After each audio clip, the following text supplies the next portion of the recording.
Congressman Mike Waltz purchased an ad that was supposed to run in Washington, D.C. today during NBC's Olympic coverage. But NBC has decided not to run the ad. Here's a quick look at it. American companies are drunk on Chinese dollars, entangled with communist dictators committing atrocities and propping up these genocide games staged by the Chinese Communist Party. And what can we do? Stand for freedom. Defund the dictators. When you see made in China, put it down.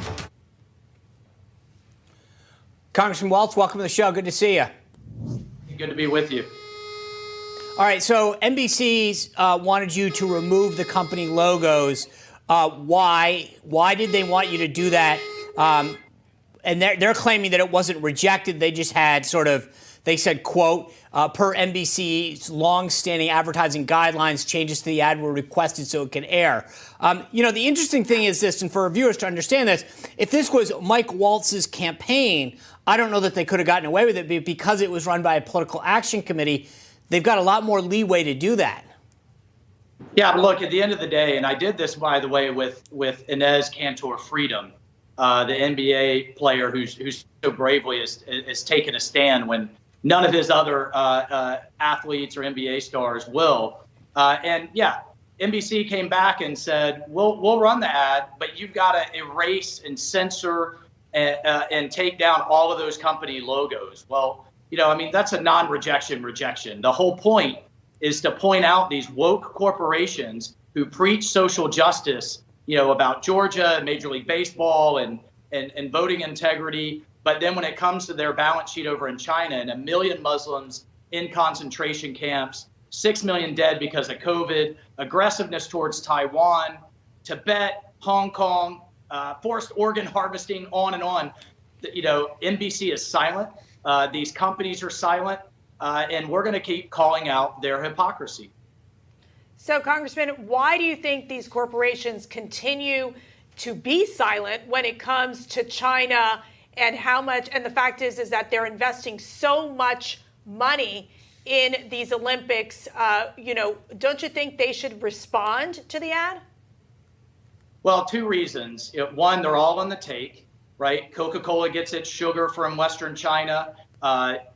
Nike gets its cotton from Western China. I mean, they are literally making their products off of modern day slavery with millions of people with a gun to their head. So again, they want to preach social justice here, but they are literally profiting off of modern day slavery over there. So they're all on the take, and the Chinese Communist Party knows it, and they're using our greatest strength, our open free market, against us. So whether it's academia, the NBA, Wall Street, our politics, Pelosi, you name it, they know that, and they're all afraid that the Chinese will cut them off from that market, so they have them all complicit and compliant, and they're trying to silence people like me and Inez Cantor Freedom.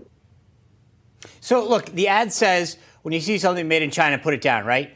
That's what you want? Yes? No? Okay. Well, so look, I got to be honest with you. Yeah, go ahead. But that's what. No. So that, but correct. That's what your goal is, right? You want people to say, put it down, right? And I heard we had Rick Scott on the show a couple days ago. He said the same thing, right? I got to be honest with you though. I just don't know how realistic that is. But I do think that, you guys down in Florida, you make a ton of sugar. You just talked about Coca-Cola's need for sugar. I think the problem to me is that we have policies in this country, and it's so much more evident 2 years after COVID, that if we don't change our policies, look, I think I agree with you. Coke and Nike are so woke. I got problems with them on all that front. But at the end of the day, business is going to do what business does, which is to go after things that make them more profitable, despite all this wokeness. So if we can make better tax policy and encourage them to be made things here in the U.S., so isn't that something that we should focus on? Because when I look at something, at the end of the day, I go, oh gosh, it's made in China.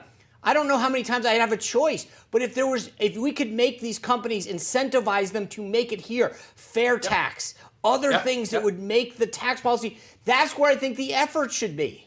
No, Sean, I get it. And look, there's a difference in having some shoestrings made in China and 90% of our pharmaceuticals, 90% of our computer chips, 90% of our rare earth minerals, things that make our modern economy go.